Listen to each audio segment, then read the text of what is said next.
So I've worked with progressive medical education for a couple of years now, teaching doctors how to use SNPs in clinical practice.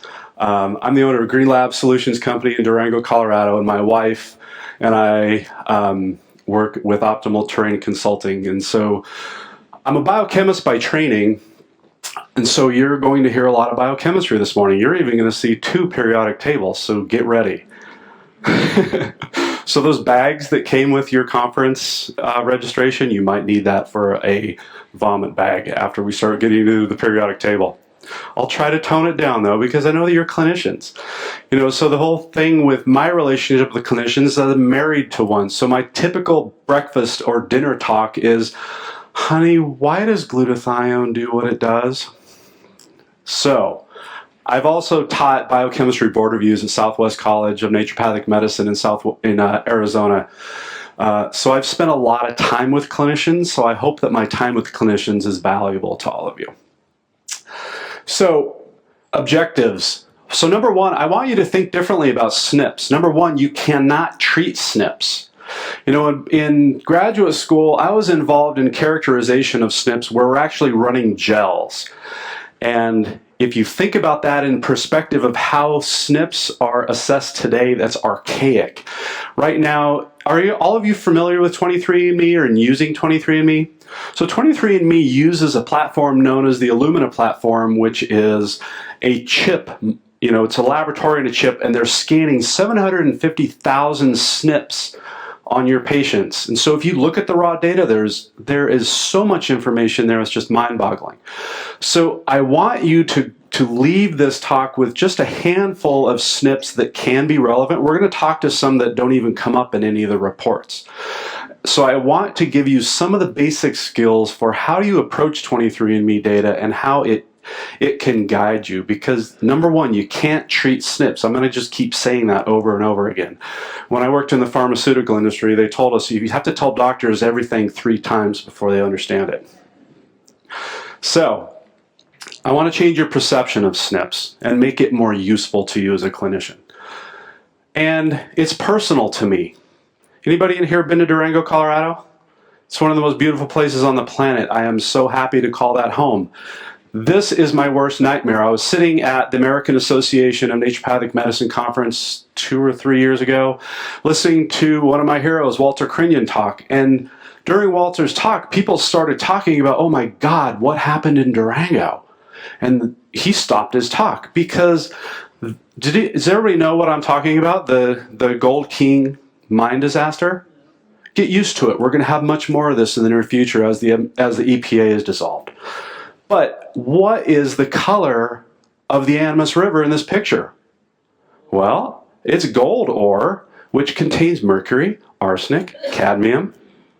Oh my God, if that doesn't make you want to throw up, the biochemistry will. So, I told you a little bit about how SNPs used to be characterized. You know, number one thing you have to know about SNPs is that not all SNPs are well characterized. Not all of them even have any effect whatsoever. There are SNPs that cause excess enzyme activity. There are SNPs that cause excess receptor activity. There are SNPs that cause decreased enzyme activity or decreased receptor activity. And there are SNPs that do absolutely nothing. So don't think that if you have a patient that has a homozygous SNP that they automatically have some problem associated with that SNP. They don't.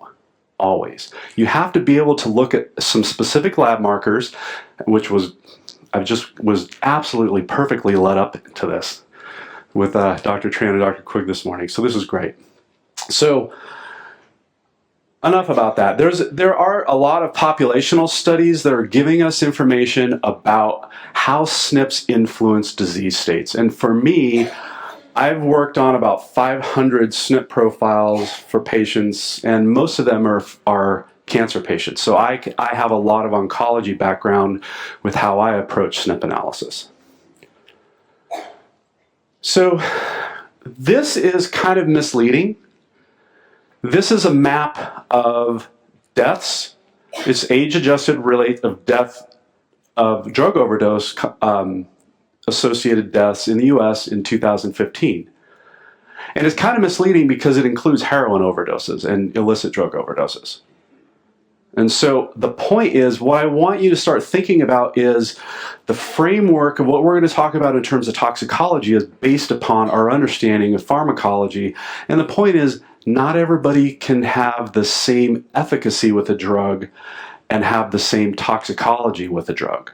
And the same thing is true for toxicants like mercury. And we're going to look a lot at mercury. So just keep in mind, we're looking at this from a perspective. We want to be able to look at the individuality of the patient. Of the 200 drugs prescribed in the US in 2002, this describes how they were eliminated from the body, some of the enzymes that, the phase 1, phase 2 enzymes that are important for the elimination of drugs. And my PhD work was in drug design, so this is kind of my comfort zone. And I'm assuming that most of you as clinicians have a much stronger background in pharmacology than you do in genomics, and so I thought it would be a great transition to start talking about this from a pharmacological perspective, because most of you have been steeped in that in your education. So this is an example of a monomodal and a bimodal elimination model of a drug, where in this population, the drug clearance is there's a single mechanism of action, and all of the patients in this population are excreting this drug in a similar manner. Whereas when you look at a bimodal population, some of these patients are poor excretors and some of them are normal excretors. And I don't want to use the word normal anymore. We just had a discussion about lab values, and I have a problem with lab values as well, because what do we call normal? When my wife started practicing in Durango, her naturopathic practice changed the normal range for hemoglobin A1C, because she worked almost exclusively with a lab known as Cedar Diagnostics, and the hospital wouldn't talk to her. So the normal range at Cedar Diagnostics, due to my wife's influence, the hemoglobin A1C range went down, because the normal population at the hospital who eat Twinkies for breakfast, they were not in my wife's practice. So you have to think about the population in which the normal range comes from. And I really appreciate, what Dr. Quig expressed in terms of CLIA certification, because I own a third-party certified lab. Labs are bound to rules, and if we step outside of those rules. So this one, I have to credit Chris Shade. Does everybody know Chris Shade? You're going to think that I'm a salesperson for Quicksilver Scientific. I'm not. I don't have any financial connection with Quicksilver. Chris Shade is also a chemist who I respect highly because of his work in the environmental industry. His PhD work was with mercury. He speciates mercury. And we'll finish the talk with how speciation of mercury can be helpful for you to understand how your patient is metabolizing mercury. And so this came from 1970s, early 70s. There was a mass poisoning. And I like statistics, so N equals 40,000.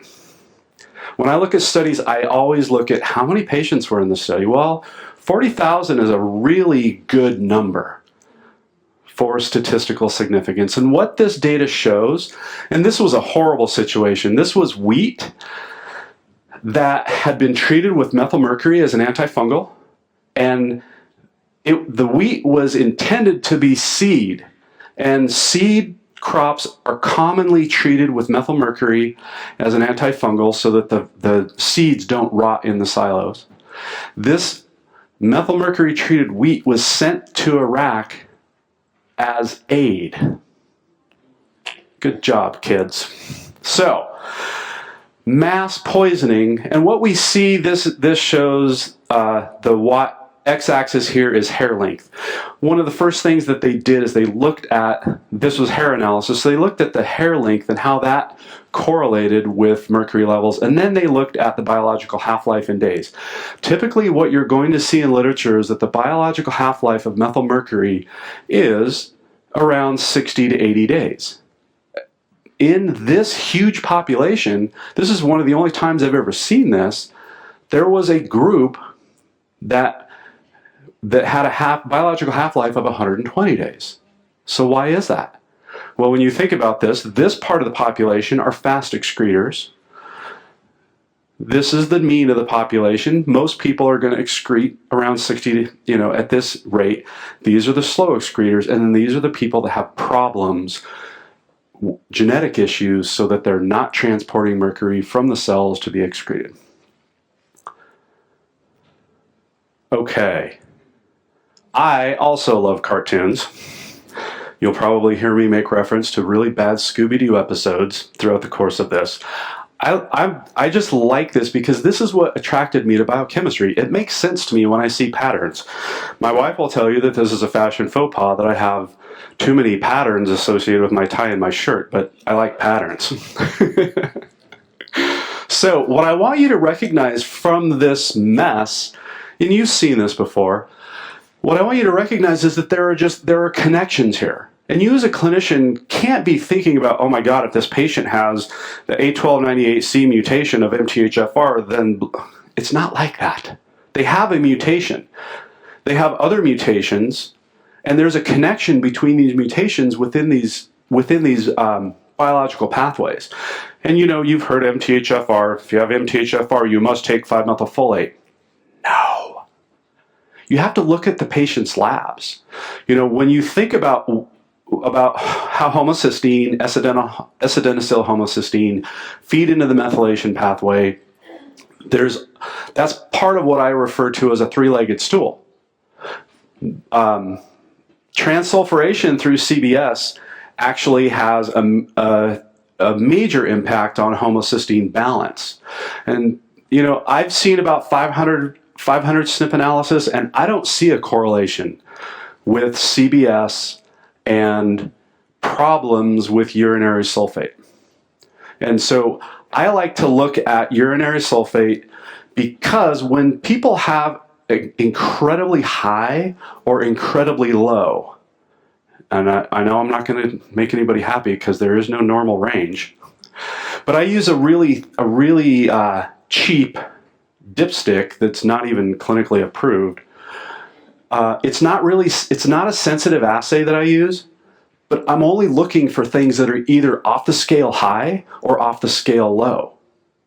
And if you see a patient that has really high urinary sulfates, they probably have some issue, and I'm not going to say that it's CBS. They have some issue with the transsulfuration part of the CBS pathway. And it could be CBS or it might not be CBS. I don't know. But I know that the patients that have incredibly high urinary sulfate are likely going to be the ones that are going to have issues with sulfur-containing foods.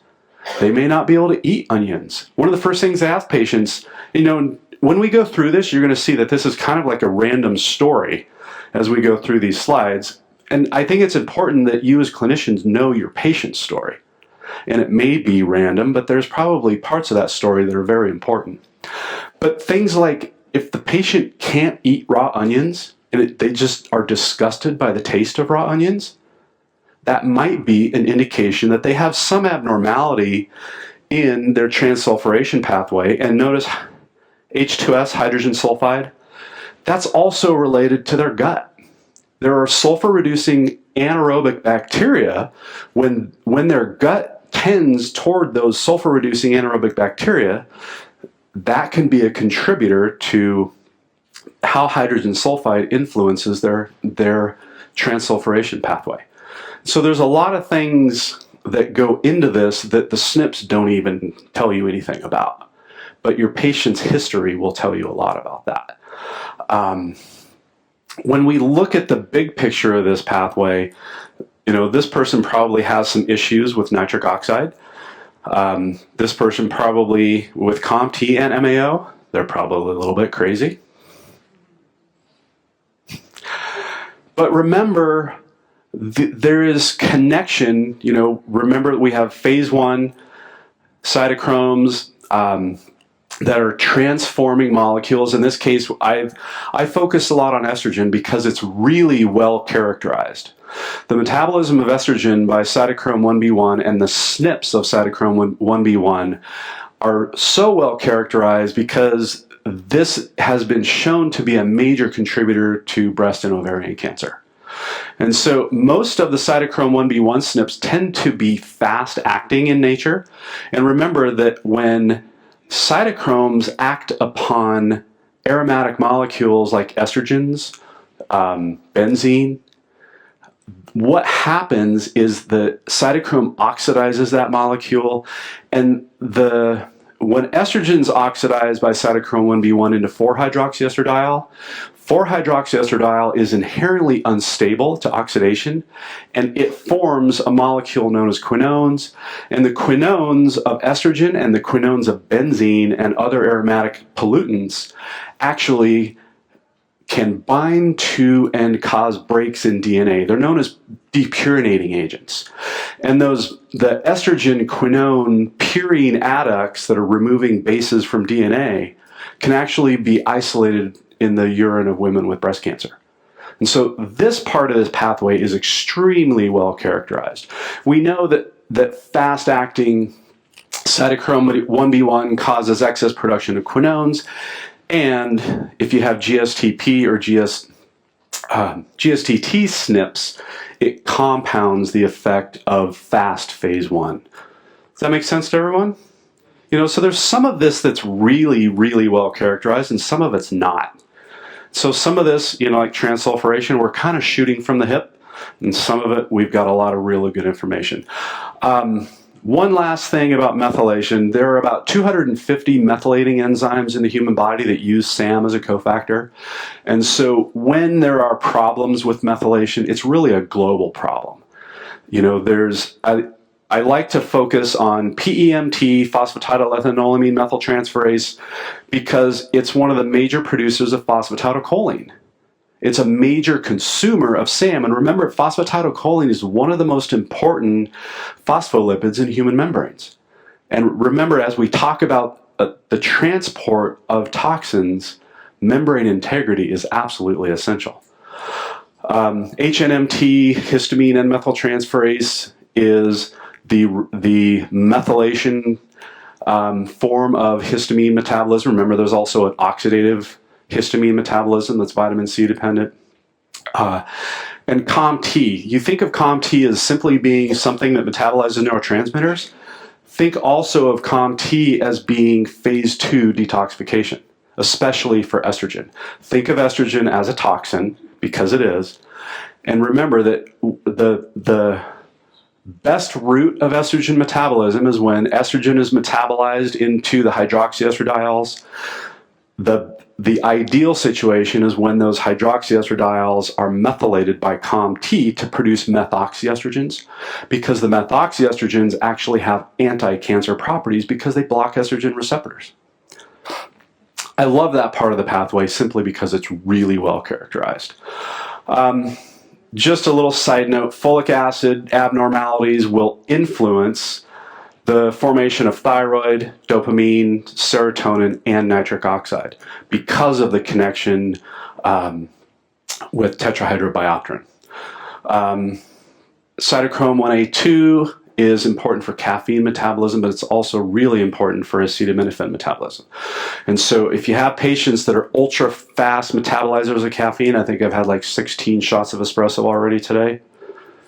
I'm an ultra fast metabolizer of caffeine. I can never take acetaminophen because the fast acting 1A2 variants, they over-convert acetaminophen to the acetaminophen quinone, which is a liver toxin. Okay, ready for some chemistry? Oh yeah. So thiols, why am I so in love with thiols? Because sulfur compounds are the backbone of the methylation pathways, and sulfur compounds are the backbone of our detoxification.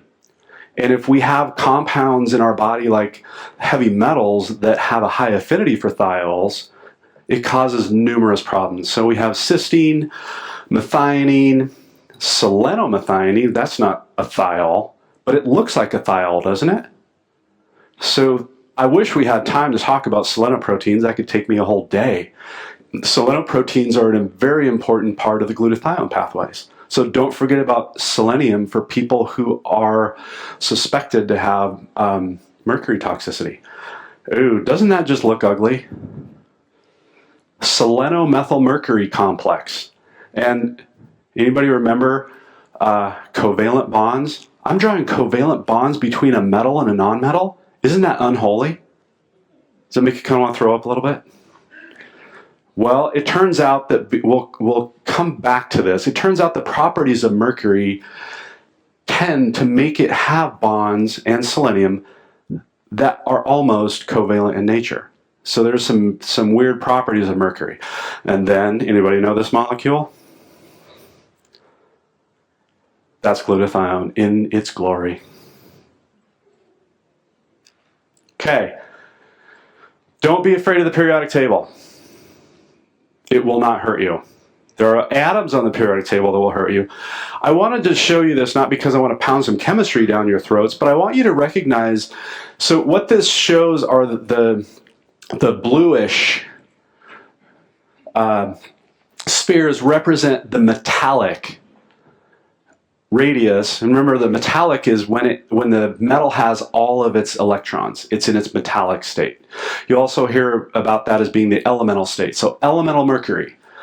Elemental mercury has all of its electrons, and it's bigger than the mercuric or mercurous ions. And so what the little dark spheres represent is the cationic radius when the metal has lost its outer shell electrons. And the whole point of this is I just want you to recognize that there are some trends in the periodic table that influence the structure of these cations that influence how they affect our body. And so we're going to talk later about molecular mimicry when we talk about phase 3 transport, and a lot of that has to do with atomic radius. Now, this is where it really gets fun with chemistry. In chemistry, we talk about hard and soft Lewis acids and bases being catalysts. So in this periodic table, the blue are soft, and notice mercury and cadmium are soft. So mercury and cadmium are metals. Metals are Lewis acids because they're electron pair acceptors. Soft Lewis acids look for soft Lewis bases. They have an inherent affinity, and so this is one of the problems with mercury as a toxin, is that mercury has a high affinity for sulfur because they're both soft. So atoms like sodium is an incredibly hard cation, so it doesn't have a high affinity for anything. That's why it completely dissolves, sodium chloride completely dissolves in water, is because it's a hard acid and a relatively hard base. Whereas sulfur, and this down here on the bottom is my brief history of chelation. And I left EDTA out of there because I'm focusing on mercury, EDTA. Now that you know Lewis acid theory, EDTA uses oxygen and nitrogen as its bidentate chelate, right? And so is EDTA going to have a high affinity for mercury? No, because they're incompatible. EDTA will chelate mercury, but not as effectively as the sulfur chelators, because sulfur is a soft Lewis base. So the first one here is, it was called British anti-Lewisite. Lewisite was an arsenic-based ore that was used for chemical warfare in World War II. Horrible, horrible clinical profile. Then we have DMSA, which was a little bit better than British anti-Lewisite agent, but there's still problems with DMSA. There's still things like Stevens-Johnson syndrome. And then the current DMPS is much more well tolerated than the older sulfur-containing chelators. And when we start to talk about enterohepatic circulation, I want to come back to this, and there's a new paradigm of chelators that I want to talk to you about too. Okay, glutathione synthesis in gory detail. Just remember, there's a number of different things that influence the ability of glutathione synthesis to create that redox balance. And one of the things that I want you to take away from this is the word antioxidant is misleading. Because when you think about an antioxidant, you would think that more is better, right? If it's an antioxidant, an oxidative processes are bad. Well, we need redox balance, and it's the connection between G6PD and NADPH and this glutathione cycle, because remember that glutathione exists in a reduced form and an oxidized form, and it's that balance between the oxidized and reduced form of glutathione that really states or sets the oxidative tone of the cell. And proteins that contain thiols, and there are millions of them, proteins that contain cysteine or methionine are really susceptible to imbalances in this balance of redox between the oxidized form of glutathione and the reduced form. Because your patients can have all the glutathione in the world, but if they cannot cycle oxidized glutathione back to reduced glutathione, it does them no good whatsoever. So this is my cartoon of phase 1, phase 2, and phase 3.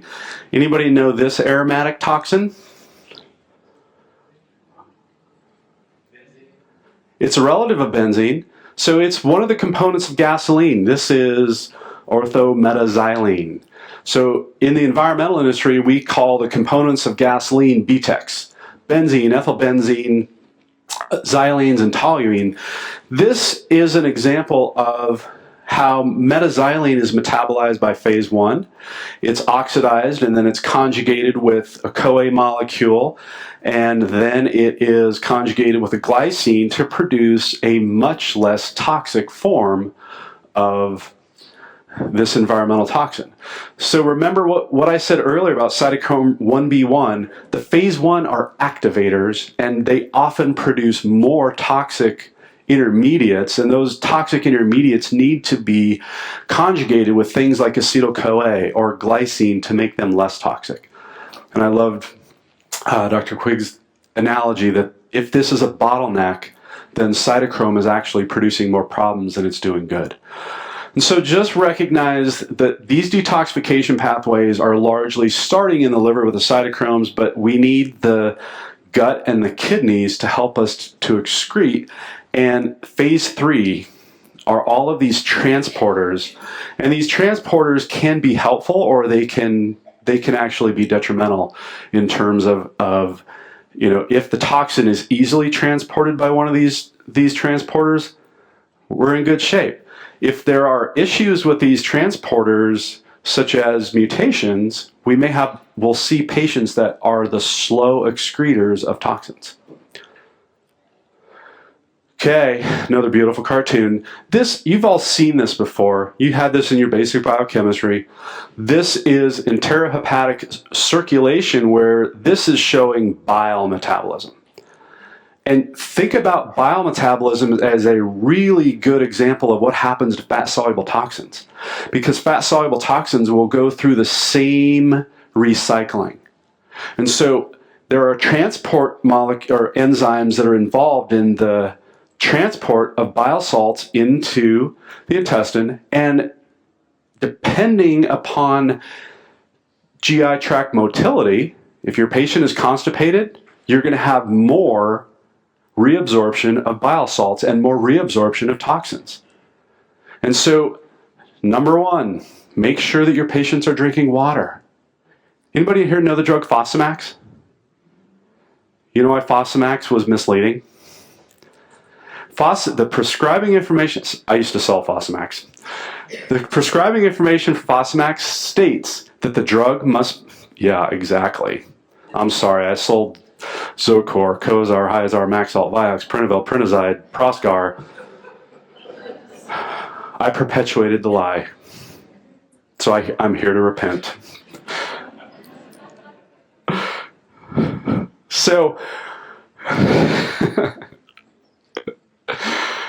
anytime there's issues with transporters, and anytime that your patient has low GI function, or they have problems with gut bacteria, it's going to influence the reabsorption of toxins, especially fat-soluble toxins. Remember that secondary bile salts are carcinogenic when they're metabolized by anaerobic bacteria. And so gut flora is absolutely essential to prevent the conversion of primary bile salts into secondary bile salts, which are toxic. If you want your patient to be able to excrete toxins through their liver, through the bile, they must have GI motility. And I cannot stress enough, drinking a glass of water. Oh, back to Fosamax. The reason Fosamax marketing was misleading is because Fosamax was instructed to be taken before bed with an entire 8-ounce glass of water. Think of the women who have osteoporosis. How many of them drink water? Only about 10% of them. So I think that the entire efficacy of that drug was based upon the fact that they got their patients to drink one more glass of water per day. And I'm sorry. And don't underestimate the power of coffee enemas, vegetables. Tell your patients to stop eating paste. Food that turns into paste is just killing them. Okay, back to pharmacology. Taxanes. Taxanes are transported by solute level transporters. They're metabolized by cytochromes. They are transported also by a number of the transporters. This is just the model in which I wanted to present the idea of transport of toxins. Okay, MTHFR.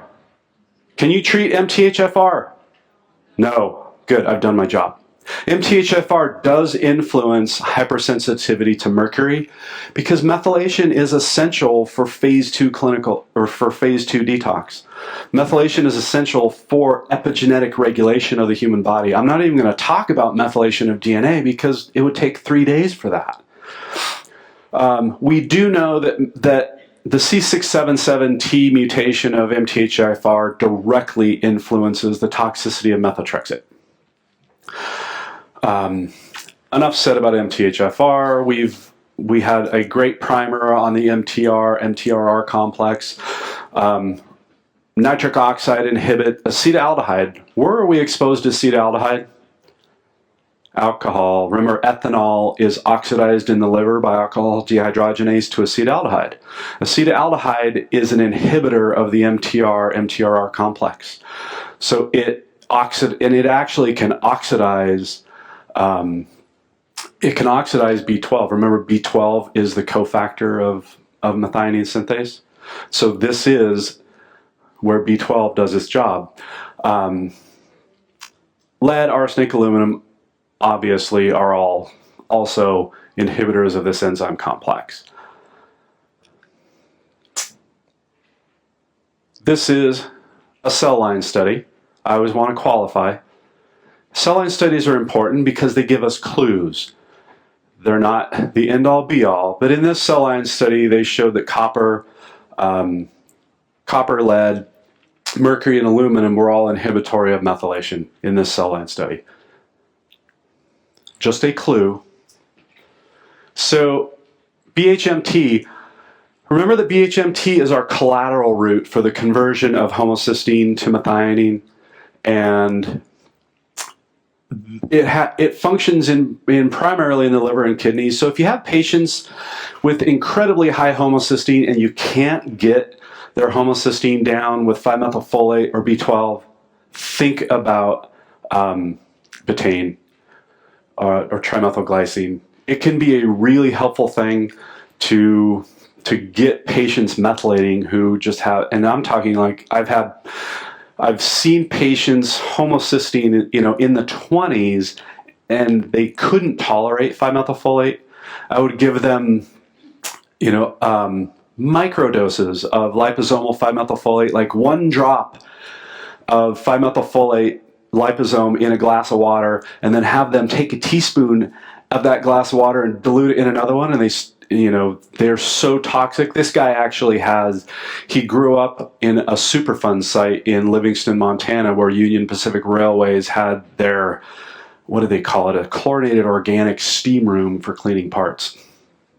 And this was where this guy played as a child. And the number of chlorinated organics that were found in his blood were just absolutely astounding. So just keep in mind that when you have patients that can't tolerate 5-methylfolate, betaine can be a really good way to get them methylating again. COMT, COMT has both fast-acting and slow-acting SNPs, and so you can't assume that if somebody has COMT that they're going to be high dopamine. Remember that cocaine is a dopamine reuptake inhibitor, so people when they're on cocaine have too much dopamine in their brain is on overdrive. People with slow COMT function can have similar personality types. One of the interesting things about COMT, it has an absolute requirement for magnesium. And remember what we said about atomic radius and molecular or atomic mimicry? What cation or what cation metals do you think would displace magnesium? Pretty much anything with a +2 charge. And so magnesium is absolutely essential for supporting patients with heavy metal toxicity, especially if it's influencing their neurological function.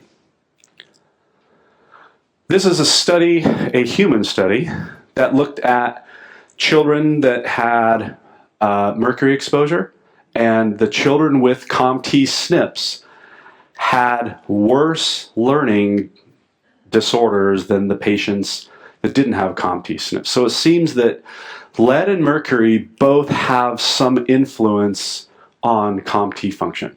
And it's likely because the valine to methionine mutation of COMT, remember methionine is a sulfur-containing amino acid. So if you take valine, which is a neutral amino acid, switch it for methionine, methionine probably is why these kids have more trouble with learning disabilities than the kids that don't have that methionine in their COMT.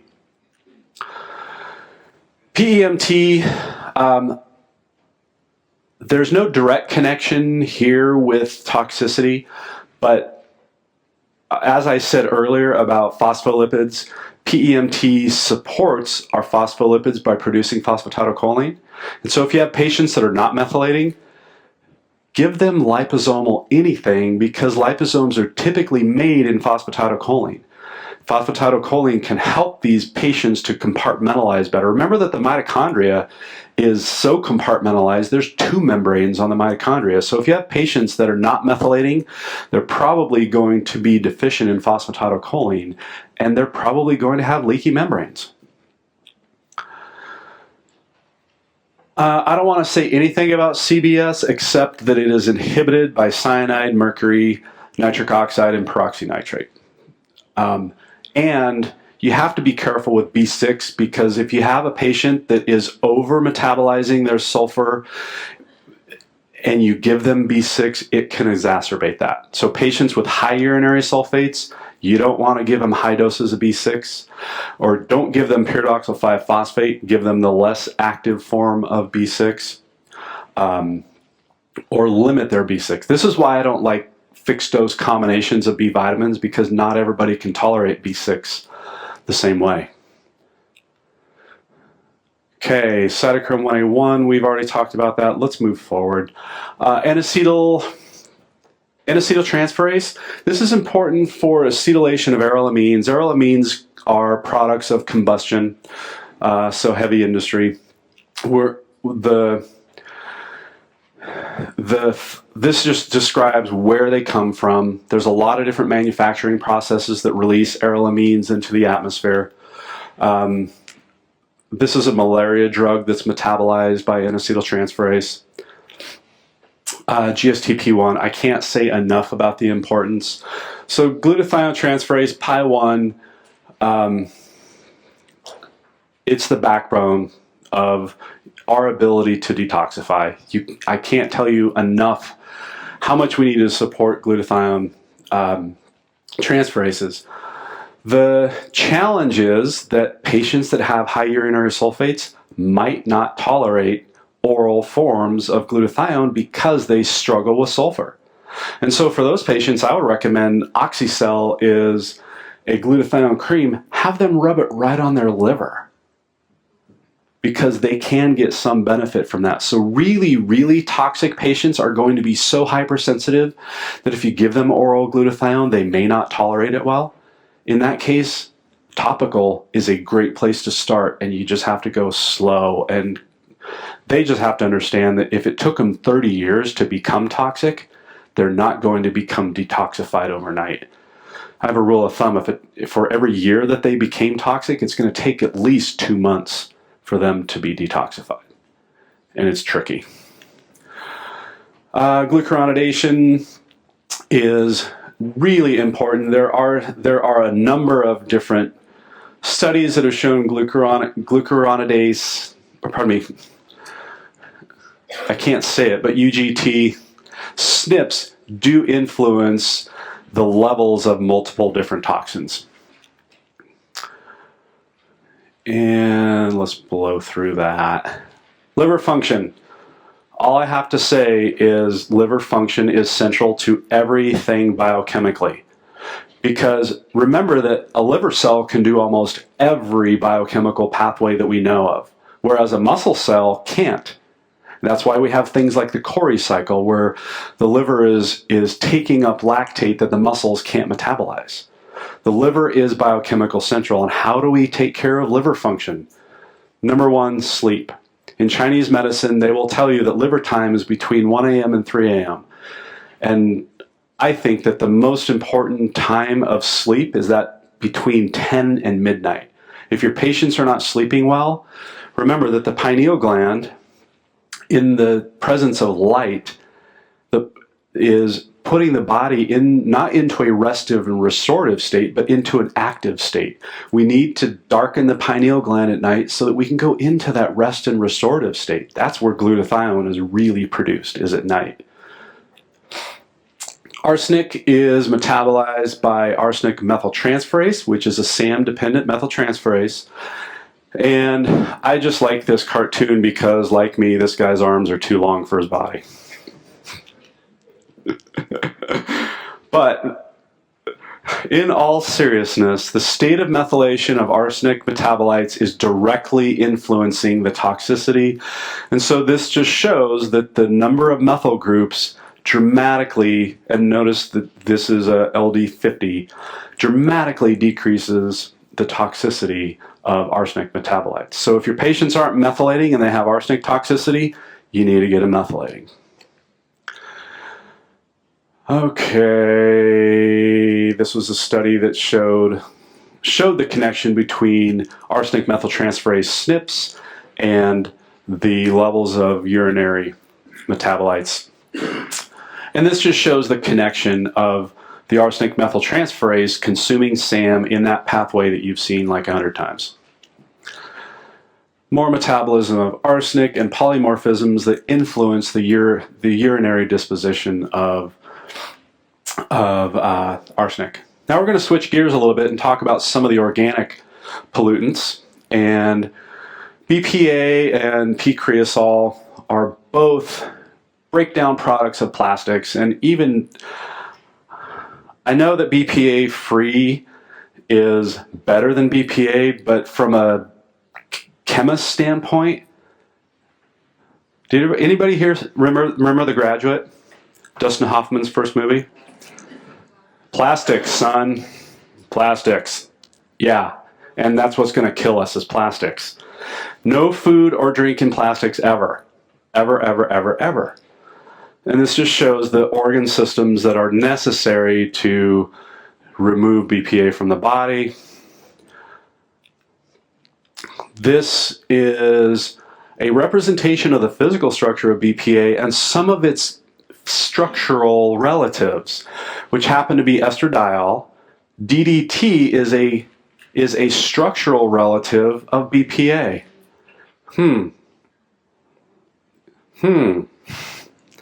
Is that because, I don't even want to say it, because I can't believe people think that way. So you have genistein from soy and phthalates that are in plasticizers in some of the environmental friendly plastics. So just remember BPA, bad, because it's an estrogen mimetic. Cadmium, I don't want to talk a lot about cadmium because there's not a lot of really conclusive information about cadmium toxicity. If you want to learn about cadmium toxicity, Sandy Pinkham is an MD in Ohio. She I can't remember which city she lives in. Her son used to be my neighbor in Durango. And everything I know about cadmium toxicity comes from Sandy. She convinced the city, I want to say she's in Columbus. So let's just pretend like she's from Columbus. She convinced it's probably not true. She convinced the city of Columbus to stop incinerating trash in a power plant because she, on her own, with her own money, determined that that was a source of cadmium toxicity that was killing her patients. So smelter workers and battery production are often exposed to high levels of cadmium. There are a number of different transport mechanisms that influence the cadmium disposition in the human body. I don't want to get into really big detail into that because most of what we're talking about with heavy metals translates from mercury, and there's a lot more data on mercury. So let's get to mercury. There are some polymorphisms of metallothioneins. Metallothioneins, think of them as sulfhydryl tacos. Nobody like that? Ew. So a metallothionein is a protein that's designed to carry metals. It's a non-specific metal carrier because if it's a sulfhydryl taco, what is sulfur attracted to?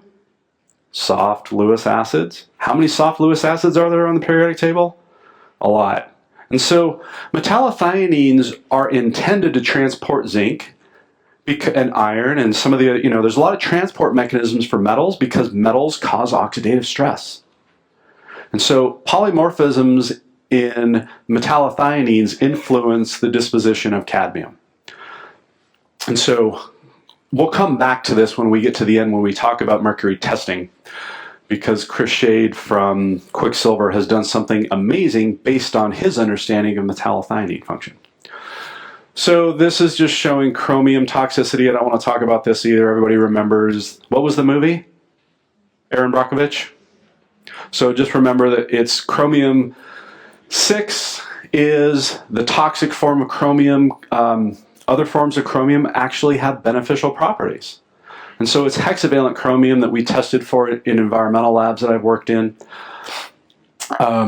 PAHs and heterocyclic amines. PAH stands for polycyclic aromatic hydrocarbon. PAHs, this is benzoapyrene. I tested for this in water and stacks in the oil and gas industry. This comes from combustion of hydrocarbons. So anywhere there's combustion of hydrocarbons, there's going to be PAHs. And then heterocyclic amines come from overcooking meat. There's a ton of data on well-done meat being carcinogenic, and it's because of the heterocyclic amines that are produced from the combination of amino acids in the heating process. So don't overcook your meat. And if you're going to grill meat, marinate it with something with cilantro, please, because it really does matter. That's why every culinary tradition has meats marinated in something like cilantro. This is heterocyclic amine metabolism. It involves a number of different enzymes. Just like any other toxin, phase 1, phase 2, and phase 3 are all necessary for the metabolism of heterocyclic amines. This is pH metabolism, once again, just to demonstrate, we've got cytochromes, we got UGT, so there's phase 1, phase 2, and phase 3 are necessary. Anytime you have a problem with any one of those, there's going to be issues. And remember what I said earlier about benzene? What's our biggest source of benzene exposure? Gasoline. You know that sweet smell when you're pumping gas? It's there's a little bit of a sweetness to it. It's almost pleasant, and then, it kind of makes me want to throw up, but I kind of like it. Not everybody has that association with benzene. When I worked in the oil and gas industry, I used to do stack testing on oil and gas processing facilities, and we would help them write their EPA permits so that they could release tons of benzene as a gas. Do you know how much gas it takes to make a ton? A lot. A lot. And so if you have patients that are living around oil and gas processing facilities, they're exposed to benzene. There's no if, and, or but. The state of Texas has determined that there is no acceptable limit, lower limit for benzene. They're basically saying oil, and this is from a workers' safety issue. They're saying that in the state of Texas, benzene is freely emitted into the air, and that's not their problem. Okay, mercury. I put this in here from Medscape because people think that Medscape is a relatively credible source of information. These ranges are great, but the whole point of this talk is that not everybody can tolerate the same levels of any toxicant.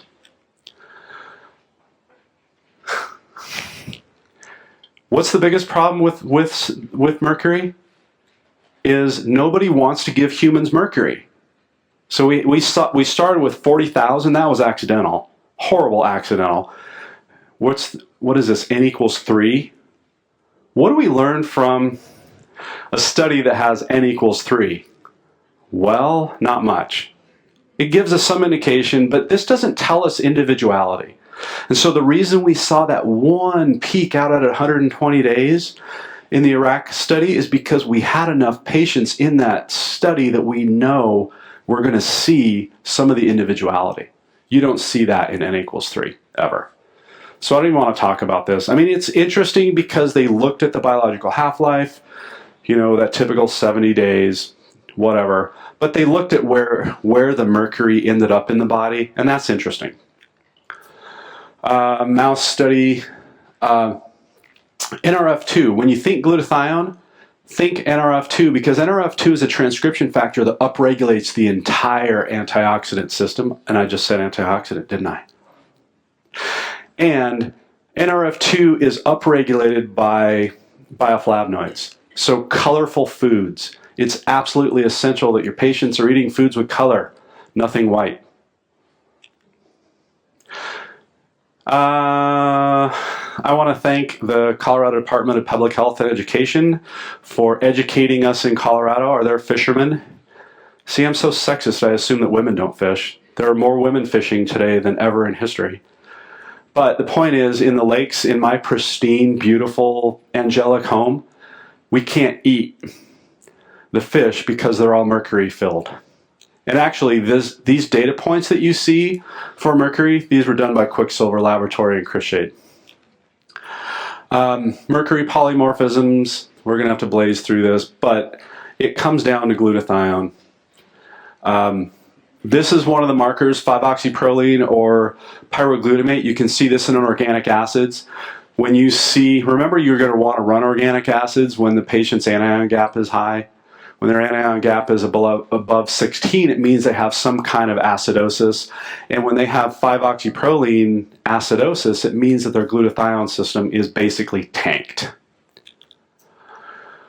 This, I really wanted to spend about 3 days talking about transport in the kidneys because I absolutely love nephrology. But the key is that this diagram is showing glutathione conjugates of mercury being transported as if they were amino acids. And everybody remembers from basic biochemistry, amino acids are transported from the urine back into the blood, right? Because glomerular filtration loses all water-soluble compounds, and we have to pump amino acids back or we become amino acid deficient. And so if there are issues with these transporters, it can influence how the body is excreting mercury. And I don't want to get into the detail because this is all really interesting, but for you as clinicians, what really is important, oh, this is a duplicate. Lead, only one thing about lead, VDR, we didn't talk about vitamin D, absolutely essential for everything. And one of the keys is that vitamin D helps to balance the immunological effects of heavy metal poisoning.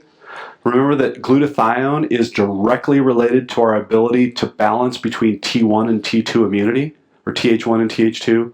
And so if you have patients that have immune issues from heavy metal toxicity, go back to glutathione, fix glutathione, and it will help balance their immunity. We're going to skip selenium because selenium is not, it can be toxic, but it's essential for the production of thyroid, and it's essential for the recycling of glutathione. And don't forget about Brazil nuts before you start supplementing. NRF2 alpha-lipoic acid upregulates NRF2. And remember, NRF2 is the backbone of upregulating an appropriate glutathione response. Sulforaphane is from cruciferous vegetables. Remember when your grandmother cooked cruciferous vegetables, what did she do first? She would cut it up and then probably smash it with salt. Because in the plant, sulforaphane is a sugar conjugate that's inactive. And if you salt your cruciferous vegetables before you eat them, think sauerkraut, every culinary tradition has some cruciferous vegetable that is smashed with salt across the board because your grandmother knew best. She wasn't a biochemist, but food tradition has a lot of benefit.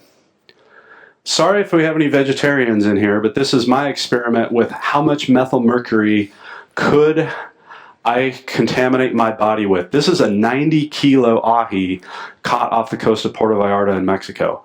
And I think when I lived in Mexico 2 years ago, I ate probably 5 kilos a week.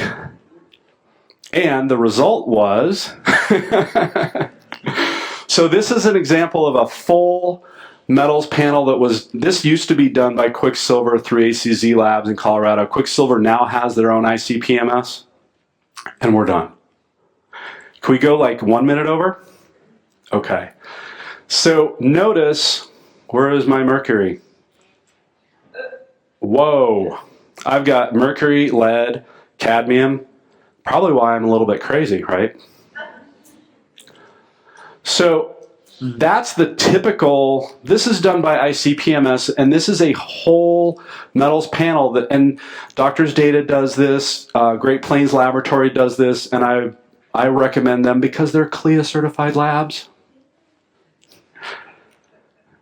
There is a big benefit. So the thing that Quicksilver does differently, and Chris Shade is the only person that does this, he speciates the mercury. So his graduate work was in mercury chemistry. He is separating the methylmercury from the inorganic mercury and then combining that to look at the total mercury. Wow, do you think I ate too much ahi when I was in Mexico? This is my actual methylmercury. The blue is my measurement. The gray is the CDC average. Wow. No more tuna for me. Now, the big important thing about what this tells you, down here we have urine, blood, and we have hair and blood. So the ratio between the urine and blood is an indicator of excretion. So if the patient has, mine is actually right on the line where it should be. My wife's, she has much more blood mercury than she does urine mercury. Does that mean she's excreting? No. So she has some issue with renal transport, and the key is that you can't always, because renal transport gets messed up with molecular mimicry, mercury compounds that are combined with sulfur-containing amino acids actually get pumped back into the blood, and that's why blood levels are higher for some people. So glutathione doesn't always fix the problem. Sometimes you need to go back to things like the traditional chelators, or N-acetylcysteine. There is some evidence that N-acetylcysteine and some of the traditional chelators can help bring this balance so that more of the mercury is excreted than is being retained. Okay. We don't need a summary, but if you want to learn more about this, I am doing some webinars through PME on April 20th and May 18th. Do we have time for questions? I'm sure we don't have any questions because that was so concise and complete. Right. Our lunch goes from 12 to 1. Okay. Maybe people could hang out? Yeah, I can hang out. Okay. So if we have questions. Yeah. So the harbor, thank you very much, Steve. That was thank terrific. you. My pleasure.